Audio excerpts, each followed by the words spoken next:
बस ना हा डन मी घेतो देतो बाई टेन्शन नको घेऊ फोटो पण घेतो सोबत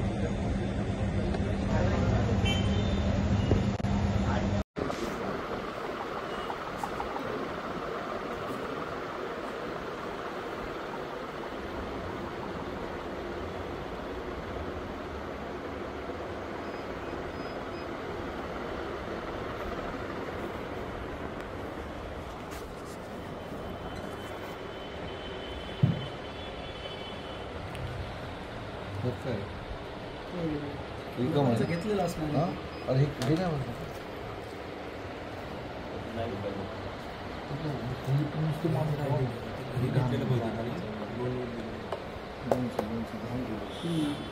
सर एक मिनिट सर्व इकडे बघा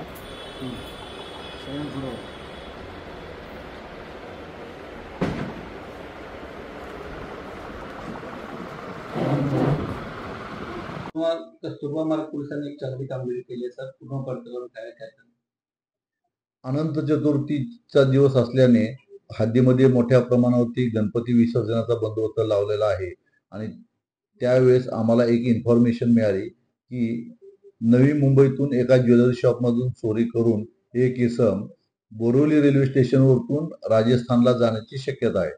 त्याबाबत आमच्या डिटेक्शन स्टाफने नवी मुंबईच्या क्राईम ब्रांचशी व्हेरीफाय केलं. इन्फॉर्मेशन ती बरोबर होती.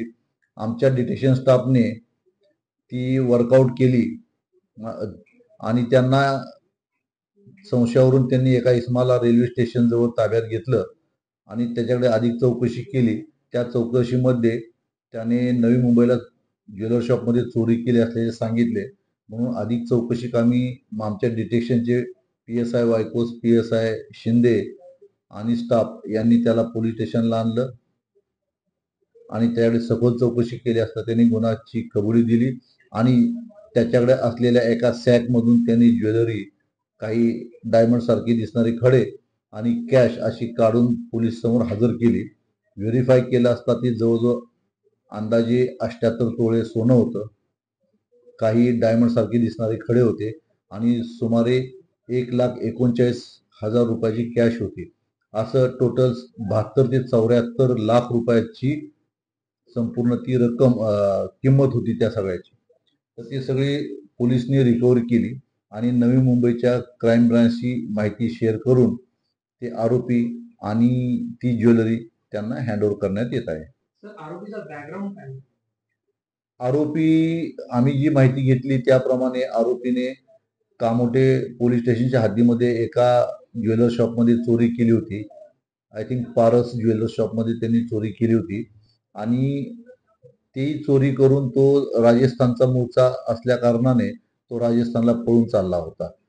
त्याची आता बॅकग्राऊंड क्रिमिनल आहे किंवा काय याबाबत तपासामध्ये निष्पन्न होईल. तो त्या ज्वेलर शॉपमध्ये सुमारे 7 ते 8 दिवसापूर्वीच कामाला लागला असल्याची माहिती समोर येत आहे. सर, राजस्थानला जाऊन हे दागिने कुठे विकणार होते? हा तपासाचा भाग आहे. दागिने विकणार किंवा काय हे सगळं तपासामध्ये आता निष्पन्न होईल.